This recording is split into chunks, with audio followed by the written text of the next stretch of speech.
Hello everyone, मैं जेनेवल आपका बहुत बहुत स्वागत करता हूं अपने ऑनलाइन प्लेटफॉर्म पे। जो बच्चे प्लस टू के अंदर है और साथ ही साथ जो बच्चे जेई के लिए प्रिपरेशन कर रहे हैं, उन बच्चों के लिए जो हमारी क्लास जो है वो सबसे ज्यादा आपके लिए बेनिफिट देने वाली है। तो सारे बच्चे पूरे के पूरे कॉन्सेप्ट करें और साथ ही साथ आपको पता है कि मैं जेई मेन और जेई एडवांस के क्वेश्चन भी आपको करा रहा हूं, ताकि बच्चों को ये पता लगे कि हम जितना काम कर रहे हैं उससे आपके प्रीवियस ईयर क्वेश्चन आपसे सोल्व हो रहे हैं या नहीं हो रहे हैं। तो आपको बहुत अच्छे से पूरे कॉन्सेप्ट करने हैं, जो कि जेई की प्रीवियस ईयर जितने भी क्लासें आ रही है वो अभी आपको देखनी है। क्योंकि कई बार मैं ऐसे क्वेश्चन लेके आता हूं जिसके अंदर एक क्वेश्चन में भी आपके 3 से 4 कॉन्सेप्ट क्लियर हो जाते हैं। तो आपको बहुत अच्छे तरीके से सारे काम करने हैं। उसके साथ साथ हमने पिछले लेक्चर के अंदर जहां से हमने छोटा सा, वहीं से हम आगे शुरू करते हैं। हमारा जो टॉपिक चल रहा था वो मल्टीप्लिकेशन का चल रहा था। मल्टीप्लिकेशन में ही आगे हम बढ़ते हैं, जिसके अंदर आज हम पढ़ेंगे मैट्रिक्स का मल्टीप्लिकेशन में एक क्वेश्चन आपको करवा देता हूं, उसके बाद हम नेक्स्ट टॉपिक पढ़ेंगे। तो भी इसके अंदर यार सबसे पहले बात आती है कि हमारे को एक कोई मैट्रिक्स दे रखी है, बी दूसरी कोई मैट्रिक्स दे रखी है। अब इसके अंदर आपको क्या बोला है कि फाइंड समेशन लगा रखा है B R three into A two R की वैल्यू फाइंड आउट करनी है। तो भी इस केस में ये समेशन का क्वेश्चन है। अब आपको समेशन ओपन करना आना चाहिए। समेशन किस तरीके से ओपन करेंगे, आर की वैल्यू कहां से कहां है, 1 से लेके 3 तक जा रही है। इसका मतलब आर की वैल्यू क्या क्या पुट करूंगा, 1 2 3, 1/1 पुट करूंगा और सम करता जाऊंगा। देखो सबसे पहले मैंने 1 पुट किया तो मेरे पास कितना आएगा, 1 पुट किया तो बी 13 इंटू ए 21। जहां जहां आर है वहां सब जगह मैंने 1 पुट कर दिया। फिर प्लस का साइन लगाऊंगा। अब मैं 2 पुट करूंगा, बी 23 इंटू ए 22। फिर प्लस का साइन लगाऊंगा। अब की बार 3 पुट करूंगा तो बी 33 इंटू ए 23। ये मेरे पास समेशन ओपन हो गया। अगर ये ओपन हो गया तो अब इस एलिमेंट की वैल्यू फाइंड आउट करनी है जो जिस पोजीशन पे बैठे हैं। अब मेरे से बोला है B13, तो B13 मेरे पास कौन सा हो जाएगा, ये वाला 2 हो जाएगा ना। तो मैंने 2 पुट किया इंटू A21 मेरे पास क्या हो जाएगा, माइनस का 1। क्या हो जाएगा, माइनस का 1। प्लस में B23 जीरो हो जाएगा, 0 इंटू में A22 ये भी कितना हो जाएगा 0। प्लस B33 कितना हो गया 1 और A23 कितना हो जाएगा मेरे पास 1। क्योंकि B और A जो एलिमेंट है वो A और B मैट्रिक्स के हैं। A जो एलिमेंट है A के जो आपको रूप में दे रखे हैं, A की पोजीशन में दे रखे हैं वो A मैट्रिक्स के हैं। B के जो आपको दिखा रखे हैं वो B मैट्रिक्स के एलिमेंट लेने होते हैं हमेशा ही। अब अपने पास सोल्व करेंगे, -2 + 0 + 1 कितना आ गया, -1। तो ये मेरे पास क्या हो जाएगा, इसका आंसर हो जाएगा। तो इस तरीके से कोई भी समेशन है वो आपको ओपन करना है और सोल्व कर लोगे। अब इसका तो ये तो हमारे पास प्रॉपर तरीका हो गया, मेथड फर्स्ट हो गया, जो कि इसका शॉर्टकट रास्ता भी होता है। दूसरा तरीका क्या होता है कि आप अगर आर की वैल्यू पुट नहीं करना चाहते, आप बिना आर की वैल्यू पुट करे भी इसको सोल्व कर सकते हो। लेकिन आपको किस तरीके से पुट करना है वो आपको ध्यान देना है पूरा। किस तरीके से, ये चीज आप देखिएगा कि मैंने बिल्कुल भी आर को हिलाऊंगा भी नहीं तो भी डायरेक्ट आपको बता सकता हूं कैसे करना है। कि मेरे पास जो एलिमेंट दे रखा है ये BR3 है, इसका मतलब ये 3 जो है वो फिक्स है। क्या है, 3 मेरे को क्या बता रहा है, कॉलम। क्या बता रहा है मेरे को, कॉलम कौन सा है। ठीक है, ये कॉलम को बताएगा कौन सी मैट्रिक्स, बी मैट्रिक्स का। तो बी मैट्रिक्स का तीसरा कॉलम कौन सा मिलेगा मेरे पास, ये वाला हो जाएगा पूरा। ठीक है, अच्छा ये जो दूसरा है ये 2 जो बता रहा है ये फिक्स है। ये मेरे को क्या बता रहा है कि ये रो बता रहा है, और कौन सी, ए मैट्रिक्स की रो। इसका मतलब रो कौन सी, दूसरी। तो दूसरी रो है इसकी, तो ये रो जाएगी। तो इनकी आपस में क्या कर रहा है, ये मल्टीप्लाई। जो जो पोजीशन जैसे हम मल्टीप्लाई कराते हैं उसी तरीके से अब इस रो की इस कॉलम के साथ मल्टीप्लाई डायरेक्ट करा दो। कराएंगे तो कितना हो जाएगा, -1 इंटू के अंदर 2 प्लस इस 0 का इस 0 के साथ जाएगा तो 0 प्लस इस 1 का इस 1 के साथ जाएगा तो 1 इंटू 1। तो मेरे पास कितना आ गया, -2 + 0 + 1 माइनस कितना आ जाएगा 1। तो ये मेरे पास क्या हो गया, आंसर। तो आप आर की वैल्यू बिना पुट करे भी आप निकाल सकते हो, लेकिन आपको ये तरीका आना चाहिए तभी पॉसिबल है। आपको हर बार ऐसे ही पकड़ना। तो ये हमारे पास क्या हो गया, इसका शॉर्टकट है रास्ता। तो जो रास्ता आपको अच्छा लगे वो अपना सकते हो। मैंने बोला कि जो जो कॉन्सेप्ट अप्लाई होंगे वो सारे मैं आपको करवाऊंगा, क्योंकि जेई के अंदर हमारे को जब लेंथी क्वेश्चन दिए जाते हैं तो उसमें टाइम बचाने का सिर्फ एक तरीका होता है कि हमारी जो कैलकुलेशन है वो बिल्कुल फास्ट होनी चाहिए। अगर आपकी कैलकुलेशन फास्ट है तो आपको कोई भी रोकने वाला नहीं है, क्योंकि मैथ हमेशा लेंथ ही आता है और टाइम लगता ही लगता है। कैलकुलेशन है, सीधी सी बात है, न्यूमेरिकल है, न्यूमेरिकल के अलावा मैथ नाम ही जब मैथ होता है तो करना पड़ेगा, सीधी सी बात है, इसमें कोई फंडा ही नहीं लग सकता। अब देखो भी नेक्स्ट हम करेंगे topic properties of multiplication. Properties जो है वो मोस्ट इंपोर्टेंट रहती है, आपको बहुत अच्छे तरीके से करनी है, क्योंकि प्रॉपर्टी जो है मल्टीप्लिकेशन की वो आपको मैंने बताया भी है कि मल्टीप्लिकेशन हमेशा जब भी दो मैट्रिक्स का किया जाता है तो आप ऐसे नहीं कि ऑर्डर पे चलेंगे या किसी प्रकार से, इसके अलग रूल होते हैं, उसी रूल पे आपको चलना पड़ता है। अब सबसे पहले देखो रूल क्या आता है, इसकी प्रॉपर्टी क्या है, if the product A B exist.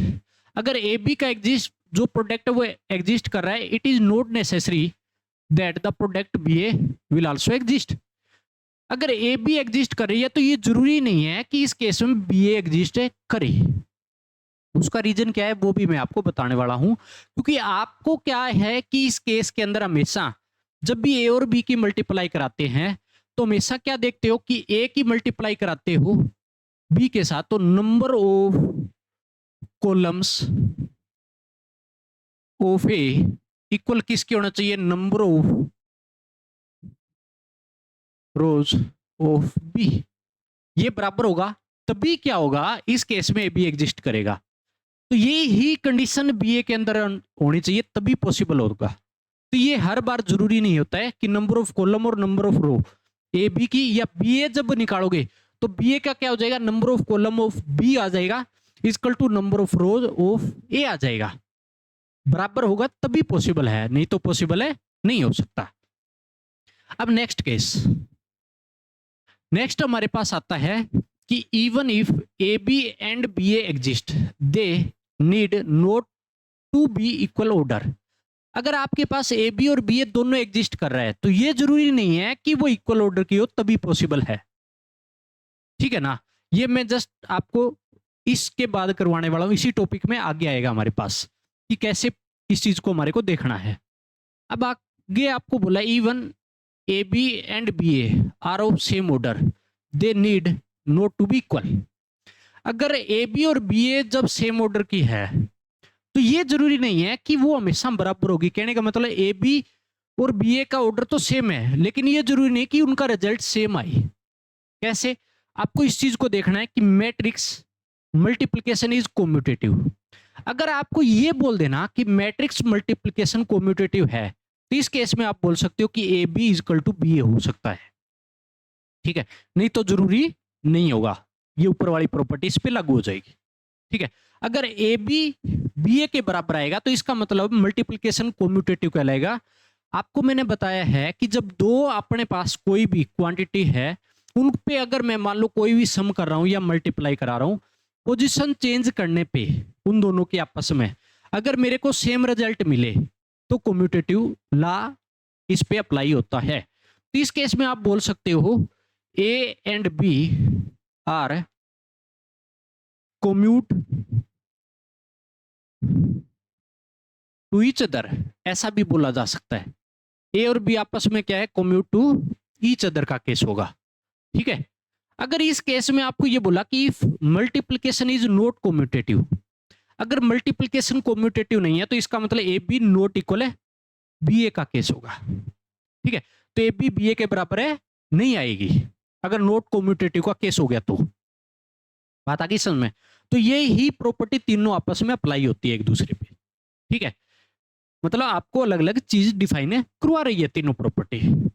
अब नेक्स्ट प्रॉपर्टी क्या बोलेगी कि मैट्रिक्स मल्टीप्लिकेशन इज एसोसिएटिव। अगर मैट्रिक्स जो मल्टीप्लिकेशन है वो एसोसिएटिव है, अब एसोसिएटिव मैंने आपको सेट के अंदर भी पढ़ा के आया था।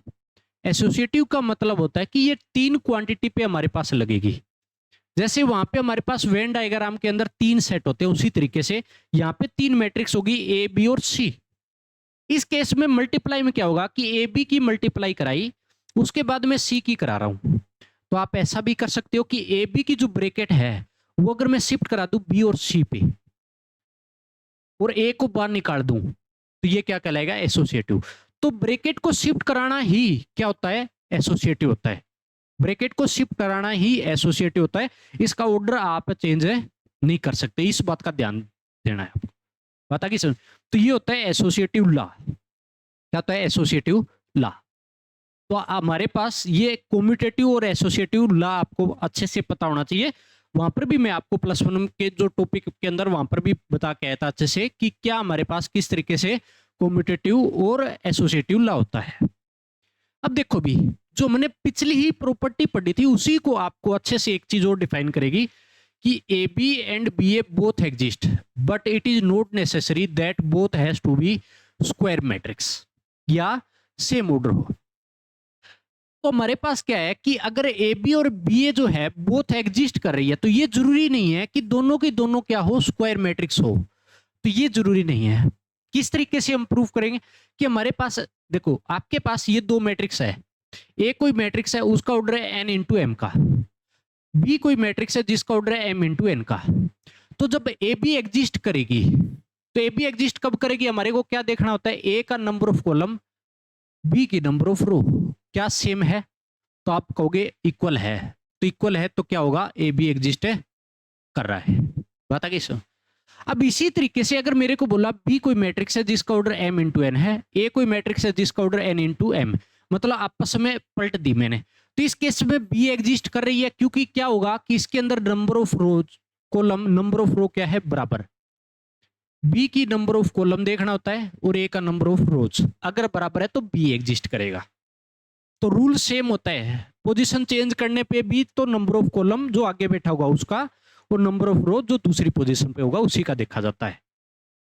फॉर एग्जांपल आप ऐसे भी बोल सकते हो, जैसे आपको कोई मैट्रिक्स दे दी 2 इंटू 3 ऑर्डर की, बी कोई मैट्रिक्स दे दी जिसका ऑर्डर 3 इंटू 2 दे दिया, तो ये स्क्वायर मैट्रिक्स तो नहीं है ना, क्योंकि इसका ऑर्डर 2 इंटू 3, इसका ऑर्डर 3 इंटू 2, तो दोनों ही स्क्वायर नहीं है। लेकिन ए बी और बी ए दोनों एग्जिस्ट कर रही है क्योंकि इसका नंबर ऑफ कॉलम इसकी नंबर ऑफ रो बराबर है, तो ए बी एग्जिस्ट कर रही है।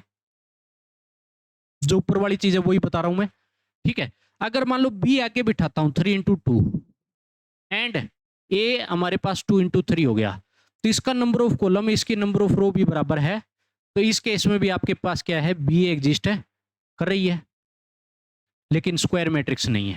तो ये आप एग्जांपल से भी देख सकते हो कि किस तरीके से हमारे को इसका ऑर्डर देगा और आपको एग्जिस्ट करेगी या नहीं करेगी।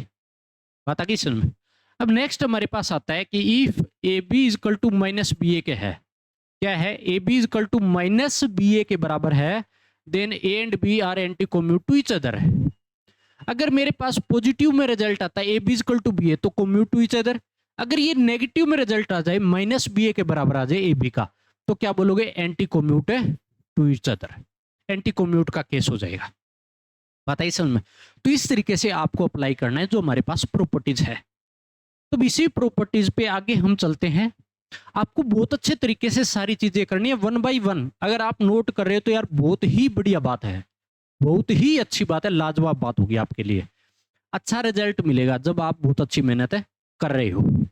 तो अब हमारे पास आता है नेक्स्ट क्वेश्चन प्रॉपर्टीज पे, ये भी find all possible 2 into 2 matrix which commute to matrix A. आपको जितनी भी पॉसिबल मैट्रिक्स है वो बतानी है 2 ऑर्डर की जो इस मैट्रिक्स के कोम्यूट होगी। तो कोम्यूट का केस क्या होता है कि ए तो मेरे को दिया है, बी मेरी तरफ से मान लेता हूं। कहने का मतलब जब ए बी है वो अगर बी ए के बराबर हो जाए तो इस केस में क्या बोलोगे, A and B are commute to each other. ये केस आपको करना है ना।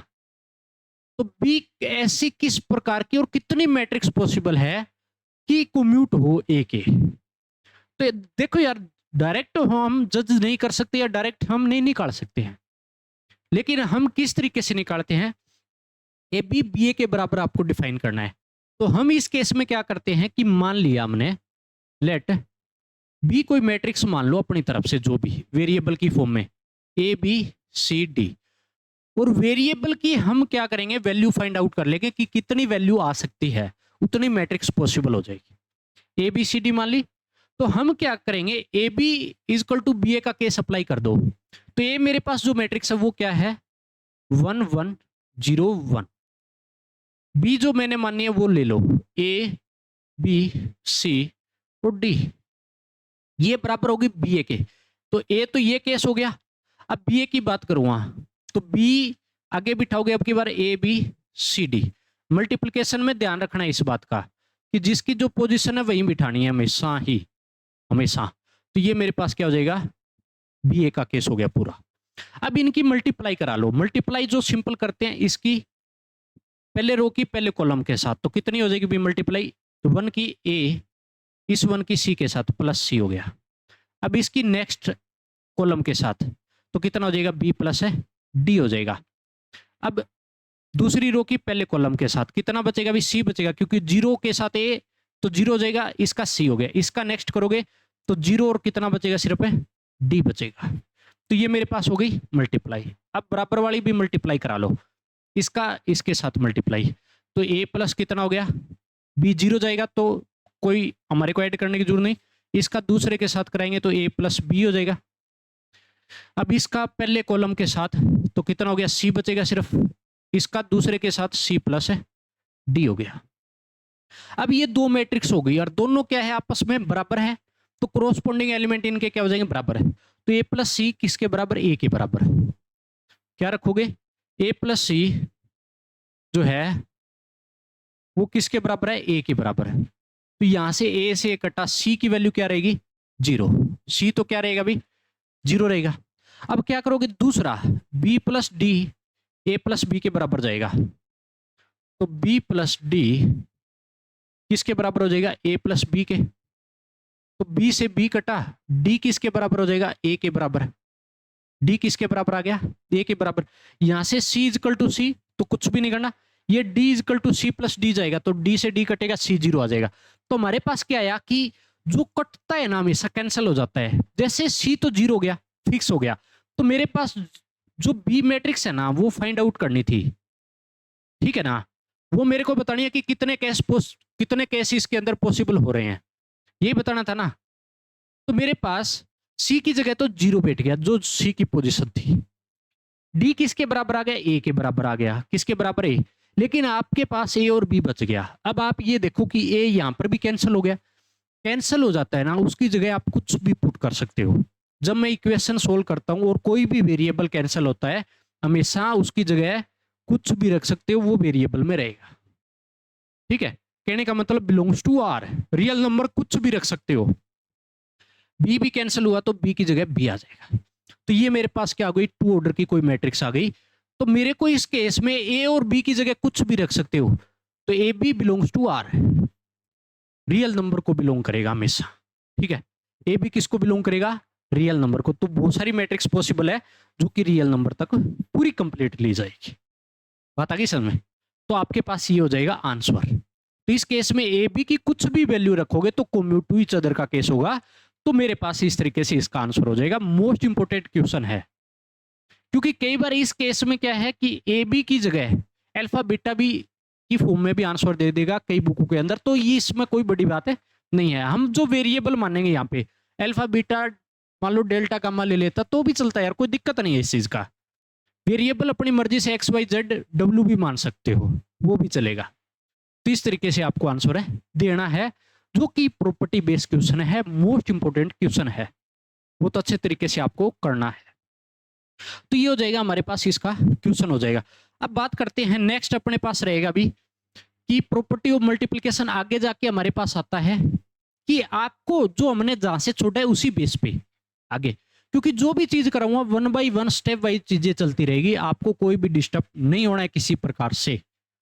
आपको बोला है कि it is associative when we do not disturb the order. Associative property हमने पढ़ी थी। एसोसिएटिव क्या होता है कि ए बी सी की मल्टीप्लाई कराई तो इसके बराबर भी एसोसिएटिव का केस आता है। ए बी सी सीधा ए बी की मल्टीप्लाई कराई फिर सी की। अगर ए बी की ब्रैकेट जो है वो बी सी पे भेज दिया तो भी रिजल्ट क्या रहेगा, बराबर। लेकिन इसका जो ऑर्डर है वो डिस्टर्ब आप नहीं कर सकते। कहने का मतलब ए सी आप नहीं लिख सकते, इनकी पोजीशन नहीं बदल सकते, वो कभी भी बराबर है नहीं आएगा। बता कि समझ में? तो इसका ऑर्डर कभी भी आप डिस्टर्ब है नहीं कर सकते, हमेशा जो पोजीशन होगी वही एसोसिएटिव के अंदर, सिर्फ ब्रैकेट को शिफ्ट करा सकते हो आप, तब भी एसोसिएटिव प्रॉपर्टी लागू होगी मल्टीप्लिकेशन के अंदर, नहीं तो नहीं होगी। अब देखो भी नेक्स्ट आता है, it has a distributive property. Distributive property, distribute करना मतलब बांटना। आपको पता लग रहा है, जैसे आपके पास ए की मल्टीप्लाई करा रहे हो बी प्लस सी की, मतलब बी प्लस सी की है, पहले उन दोनों का सम फिर ए के साथ मल्टीप्लाई। तो आप ऐसा भी कर सकते हो कि ए बी की मल्टीप्लाई कराई तो डिस्ट्रीब्यूट कर दिया। कैसे, किस तरीके से कि ए और बी की मल्टीप्लाई कराई, फिर प्लस का साइन आया प्लस लगाया, फिर ए का किसके साथ, सी के साथ मल्टीप्लाई करा दिया। तो ये हो गया डिस्ट्रीब्यूटिव प्रॉपर्टी, जैसे मल्टीप्लाई कराते हैं एक एक बांट के, उसी तरीके से। आप ऐसे अगर आपको दिया होता कि A plus B into C plus D, तो कैसे डिस्ट्रीब्यूट करना है, तो ए का पूरा सी प्लस डी के साथ करना है, ए का मल्टीप्लाई सी प्लस डी के साथ, फिर क्या करना है, बी का जो मल्टीप्लाई है ना वो सी प्लस डी के साथ, बी का जो मल्टीप्लाई होगा वो सी प्लस डी के साथ, फिर ऊपर वाला सेम केस इस दोनों में अलग अलग अप्लाई हो जाएगा। पता कि समझ, अलग अलग बांट सकते हैं, A C A D, B C B D. पता कि समझ, तो ये हो जाएगा हमारे पास डिस्ट्रीब्यूटिव प्रॉपर्टी। डिस्ट्रीब्यूट करना, बांटना, सिंपल भाषा में इसके नाम में डिस्ट्रीब्यूट है। अब देखो नेक्स्ट मोस्ट इंपोर्टेंट है, इसमें लॉजिक वाली बड़ी अच्छी बात है कि इफ ए बी ए सी के बराबर है, अगर आपको बोला कि ए बी जो है वो ए सी के बराबर है, तो इस केस में हम क्या बोल सकते हैं भी, कि अगर आपको ऐसे सोचना है ना कि ए से ए काट दूं मैं तो बी इक्वल टू सी हो जाएगा, तो ये जरूरी नहीं है, डज नॉट है इंप्लाई, तो ये अप्लाई नहीं हो सकता कि बी इक्वल टू सी होगा तभी ये दोनों आपस में बराबर होगा। ऐसे आप कभी भी कैंसिल नहीं कर सकते। आप ऐसा बोल सकते हो, but if B equal to C बोला ना तो A B equal to A C हो सकता है, उल्टा पॉसिबल है इसका, ठीक है। लेकिन आप direct A B equal to A C मान लो मल्टीप्लाई करा के दे रखा है, तो ऐसे नहीं बोलोगे बी इक्वल टू सी बराबर होगा तभी पॉसिबल होगा। बात है कि समझ में? लेकिन अगर इसको आपको पलट के दे दिया कि बी इक्वल टू सी पहले दे दिया ना, तो A B equal to A सी का रिजल्ट बराबर रहेगा हमेशा। ये प्रॉपर्टी तभी इंपॉर्टेंट रहती है इस केस में। बात आ गई समझ में? अब नेक्स्ट प्रॉपर्टी, ये प्रॉपर्टी तो डायरेक्ट कई बार है, ये वाली प्रॉपर्टी तो डायरेक्ट आती है कई बार एग्जाम के अंदर, जब मल्टीपल करेक्ट आंसर दिए जाते हैं तो डायरेक्ट भी पूछ ली जाती है इस प्रॉपर्टी को। क्या बोल रहा है कि ए बी की मल्टीप्लाई कराइए और जीरो के बराबर आ जाइए, तो इस केस में ये जरूरी नहीं है, does not imply A zero के बराबर हो और बी जीरो के बराबर हो तभी पॉसिबल है, ये जरूरी नहीं है। इसका मैं आपको एग्जाम्पल भी करवाने वाला हूं। आपको बोला है कि ए बी की मल्टीप्लाई कराई और जीरो के बराबर आ जाए, तो ये जरूरी नहीं है कि ए और बी दोनों मैट्रिक्स नल मैट्रिक्स होगी तभी पॉसिबल होगा। नॉन नल मैट्रिक्स के अंदर भी ए बी की मल्टीप्लाई जीरो आ जाती है। किस तरीके से आपको आगे जाके बताने वाला हूं इस चीज को, एग्जाम्पल भी आएगा इसका। If one of the A और B is null matrix then A B zero B A zero but converse is not true. A और बी में से अगर आपके पास नल मैट्रिक्स दे दी, ए और बी अगर आपके पास नल मैट्रिक्स है, तो उस केस में आप ऐसा बोल सकते हो कि ए बी जीरो बनेगा और बी ए भी जीरो बनेगा। अगर इन दोनों में से एक भी नल मैट्रिक्स है तो मल्टीप्लाई कराने पर भी ए बी और बी ए हमेशा क्या रहेगा, जीरो रहेगा। लेकिन इसका उल्टा कन्वर्ज मीन होता है उल्टा, इसका उल्टा ट्रू नहीं होगा। उल्टे का मतलब हो गया ये ऊपर वाला केस, कि आपको अगर ऐसा दे रखा है ना कि ए बी जीरो के बराबर है, तो आप ऐसा नहीं बोल सकते ए और बी जीरो होगा, इस केस में ऐसे नहीं बोल सकते आप। अगर आपको ये बोला कि if A and B both are non null matrix, अगर ए बी जो है नॉन नल मैट्रिक्स है, then A B zero, then both of them A और B has to be singular. अगर आपके पास ए और बी जो है नॉन नल मैट्रिक्स है, अगर उस केस में ए बी जीरो के बराबर आ जाए, रिजल्ट जीरो के बराबर दे मल्टीप्लाई, तो उस केस में दोनों क्या होगी, both, then both of them A और B has to be singular, तो उस केस में दोनों क्या मिलेगी, सिंगुलर मैट्रिक्स। कैसे? सिंगुलर का मतलब होता है डिटरमिनेट करने पे ए का डिटरमिनेट बी का डिटरमिनेट इज इक्वल टू क्या हो जाए, जीरो। सिंगुलर का मतलब ये सिंगुलर मैट्रिक्स है, किसी भी मैट्रिक्स का डिटरमिनेट करने पे ठीक है। अगर 0 के बराबर दे तो सिंगुलर मैट्रिक्स कहलाएगी, जो कि आपके सामने है। ठीक है, डिटर्मिनेट भी हम पढ़ेंगे। तो मैंने ये बोला भी था कि मैट्रिक्स और डिटर्मिनेट एक दूसरे पे बेस होते हैं। जब मैट्रिक्स आप पढ़ोगे तो आपको डिटर्मिनेट करना पड़ेगा, अगर डिटर्मिनेट पढ़ना है तो आपको मैट्रिक्स करनी पड़ेगी। दोनों चैप्टर आपके लिए बहुत बड़े बेनिफिट और बहुत अच्छे नंबर देता है, तो मैं तो कहूंगा दोनों बहुत अच्छे से आपको करने हैं। सिंगुलर मीन्स होता है भी डिटर्मिनेट ऑफ मैट्रिक्स इक्वल 0। ठीक है, सिंगुलर मीन्स क्या होता है कि किसी भी मैट्रिक्स का डिटर्मिनेट 0 आ जाए। जैसे सिंगुलर का अगर बोले तो ए का डिटर्मिनेट अगर 0 है तो सिंगुलर होगा। नॉन सिंगुलर का क्या हो जाएगा, ए का डिटर्मिनेट नॉट इक्वल है 0। तो यहाँ पे सिर्फ मैंने एक बेसिक आपको बताने के लिए यहाँ पे ऐड किया स्पेशल कि सिंगुलर क्या होता है और नॉन सिंगुलर क्या होता है। सिंगुलर अपने पास determinant 0, non singular means determinant not equal है 0। स्पेशल डिटर्मिनेट में ये पूरी चीज पढ़ाई जाएगी, पहले ही लाइन में ये आती है कि सिंगुलर और नॉन सिंगुलर क्या होता है। ठीक है, अब नेक्स्ट क्वेश्चन पे हम चलेंगे। जितने भी चीजें करवा रहा हूं आपने देखा होगा कि 1 बाय 1 जुड़ती जा रही है एक एक, और उसी तरीके से मेरे क्वेश्चन आ रहे हैं, उसी तरीके से पूरे कॉन्सेप्ट चल रहे हैं। जब आप प्रीवियस ईयर क्वेश्चन करोगे ना उसके बाद, तो आपको बहुत अच्छा रिजल्ट मिलने वाला है, बहुत अच्छा। आप एक बार करें पूरे कॉन्सेप्ट को, बहुत अच्छे तरीके से करना है। अब आपको अगर इस क्वेश्चन के अंदर अप्लाई करना है, आपका दिमाग दौड़ाने वाला क्वेश्चन है कि P cube is equal to Q cube, P not equal Q के, and P square Q is equal to Q square P, then P square plus Q square का डिटर्मिनेट इक्वल बताना है आपको। आपको क्या है कि क्यूब दोनों का बराबर है, पी नॉट इक्वल क्यू दिया है, बड़ी अच्छी बात है। P square Q is equal to Q square P के दिया है, then P square plus Q square का डिटर्मिनेट, ये जो साइन है ये किसका है, डिटर्मिनेट का। ठीक है ना, कभी मॉडुलस समझ के बैठ जाओ यहाँ पे। तो इस केस में आप क्या लॉजिक अप्लाई करोगे, किस तरीके से इस कॉन्सेप्ट को यहां से हम क्लियर करके निकलते हैं। देखो, आपको दिया P cube is equal to Q cube, बात आ गई समझ में। दूसरा दिया P square Q is equal to Q square P के, यही दिया ना भी। अब आपको क्या करना है, इस केस में माइनस कर देते हैं दोनों को आपस में। माइनस किया तो मेरे पास कितना हो गया, P cube minus P square Q is equal to Q cube minus Q square P के बराबर आ गया। अगर ये बराबर आ गया तो पी स्क्वायर तो कॉमन आ रहा है, अंदर क्या बचेगा, पी माइनस क्यू। इस केस में क्या है, क्यू स्क्वायर कॉमन आया तो मेरे पास क्या बचा, क्यू माइनस पी बच गया, बच जाएगा ना। अब इस केस में इसको क्या मैं माइनस कॉमन लूं, तो ऐसा हो सकता है ना, माइनस का Q square P minus Q अंदर बन गया, और बराबर जो पड़ा था वो मेरा सेम का सेम पड़ा रहेगा भाई, P square P minus Q के। अब ये माइनस का इधर उछालूंगा प्लस का, तो P square P minus Q plus Q square P minus Q और इक्वल किसके हो जाएगा, 0 के। तो पी माइनस क्यू जो है वो बराबर कॉमन आ गया, बाहर क्या आ गया कॉमन, और अंदर क्या बचेगा, पी स्क्वायर प्लस मेरे पास क्या हो जाएगा, क्यू स्क्वायर और इक्वल क्या है 0। बोथ साइड मैंने डिटर्मिनेट अप्लाई कर दिया। कहने का मतलब जब ए बी की कोई मैट्रिक्स है ना और वो 0 के बराबर दे रखा है तो दोनों पे डिटर्मिनेट अप्लाई कर सकते हो, A B determinant is equal to 0 का डिटर्मिनेट।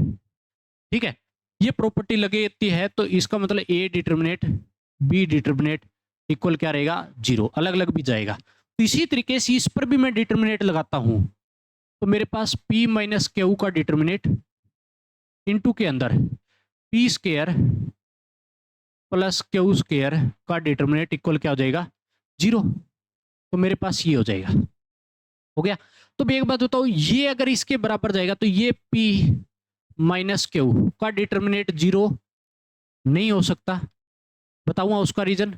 और इस केस में या फिर ऐसा हो सकता है P square plus Q square का डिटर्मिनेट क्या हो जाएगा, 0 के बराबर हो जाएगा, या फिर दूसरा केस आपके पास ऐसा लग सकता है। अब ये क्यों नहीं हो सकता p माइनस क्यू का डिटर्मिनेट, क्योंकि आपको गिवन है कि p नॉट इक्वल क्यू, ये बात आपको गिवन है, ये आपको क्या है, गिवन है।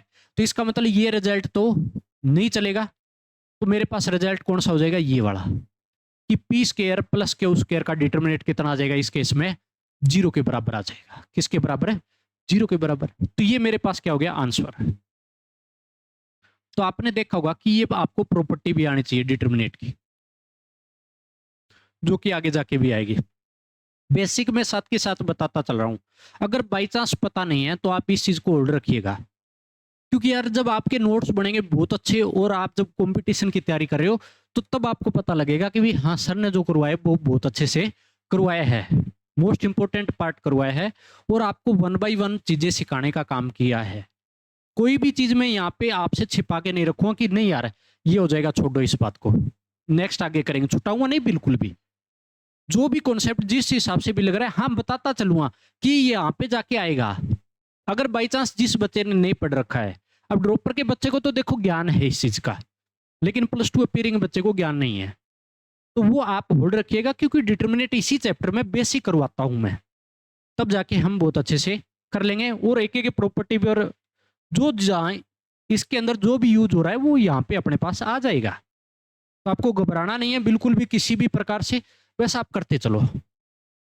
अब नेक्स्ट जो रहेगा मेरे पास, देखो यार नेक्स्ट जो प्रॉपर्टी पढ़ेंगे कि प्रॉपर्टी ही, एक बात याद रखना कि मल्टीप्लिकेशन की प्रॉपर्टी बहुत ज्यादा हो जाती है, तो मैं कोशिश करूंगा बहुत कम टाइम में ही खत्म कर दूं। इसके बाद लगभग कंप्लीट हो जाएगी हमारे पास, जो इंपॉर्टेंट प्रॉपर्टी है वो यहां तक लगभग लगभग आ जाएगी।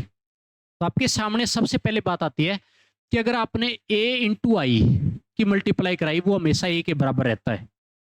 a इंटू आई कराने पे a के बराबर रहेगा, या फिर आप बोल सकते हो i a के बराबर भी रहेगा। i मेरे पास क्या है? कोई भी यूनिट मैट्रिक्स या फिर आइडेंटिटी मैट्रिक्स है। तो किसी भी मैट्रिक्स के साथ अगर आइडेंटिटी मैट्रिक्स की मल्टीप्लाई कराता हूं तो उसी खुद की मैट्रिक्स के बराबर ही रिजल्ट रहता है, उस पर कोई फर्क नहीं पड़ता। तो इस केस में आप बोल सकते हो भी कि a and i always commute to each other. तो a और i जो है वो हमेशा कोम्यूट टू ईच अदर होता है, क्योंकि मैंने क्या किया कि a i की मल्टीप्लाई कराई, चाहिए आप i a की मल्टीप्लाई करा दो, पोजीशन चेंज करने पर भी सेम रिजल्ट मिले तो कोम्यूट टू ईच अदर का केस होता है। तो हमेशा always commute to each other का केस होगा ये हमेशा। अगर आप i की पावर n कराते हो तो हमेशा i के बराबर रहता है। कहने का मतलब अगर आपने i की पावर 1 की, सॉरी 2 की, तो भी i के बराबर, जो भी ऑर्डर की मैट्रिक्स लोगे आप। अगर i की पावर 3 की तो भी i के बराबर, i की पावर 4 की तो भी i के बराबर, इसी तरीके से i की पावर n करने पर भी i के बराबर ही रहता है। ठीक है, किसी भी आई मैट्रिक्स का, आइडेंटिटी मैट्रिक्स की चाहे कितनी पावर कर दो वो खुद के बराबर ही रहती है हमेशा, उसमें कोई चेंज नहीं आता, तो इस बात का ध्यान रखिएगा। ठीक है, नेक्स्ट आता है a प्लस बी का होल स्क्वायर। ये रिजल्ट भी कई बार आपको जेई में प्रीवियस ईयर मिल जाएगा।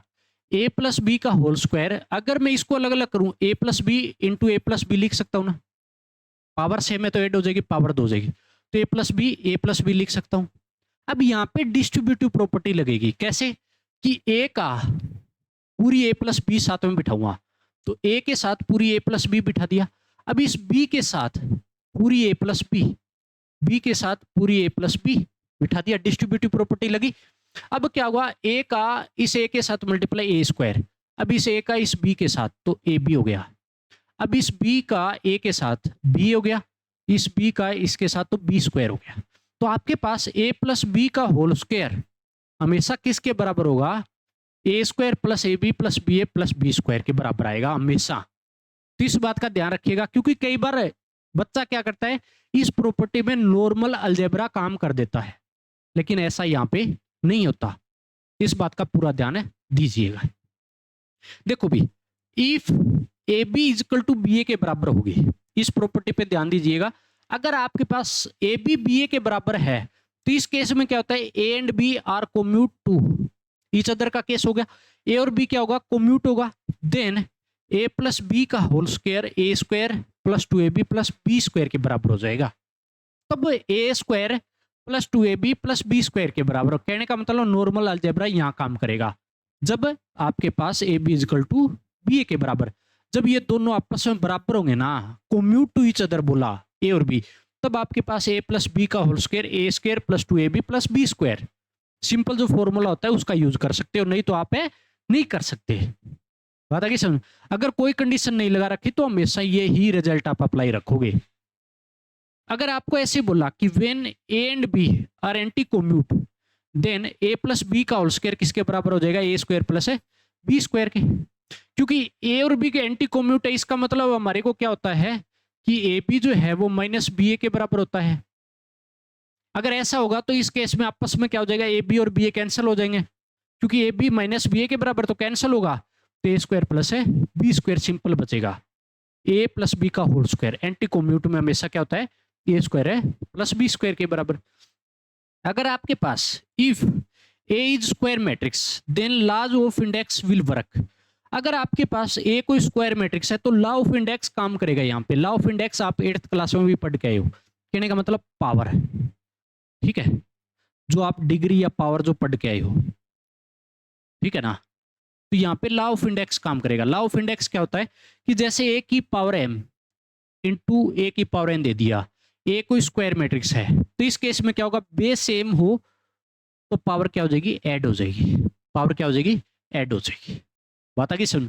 तो ये होता है हमारे पास लॉ ऑफ इंडेक्स। तो आपको इसी तरीके से इन प्रॉपर्टी को बहुत अच्छे तरीके से करना है, 1 बाय 1 चीजें आपको करते चलना है। फिर भी अगर कोई डाउट आ रहा है तो बच्चा आराम से आप कमेंट करके बता सकते हो, मैं आपका डाउट अच्छी तरीके से पूरा का पूरा यहाँ से आपका क्वालिफाई कर दूंगा, पूरे अच्छे तरीके से आपको ट्रांसफर कर दिया जाएगा आपका डाउट।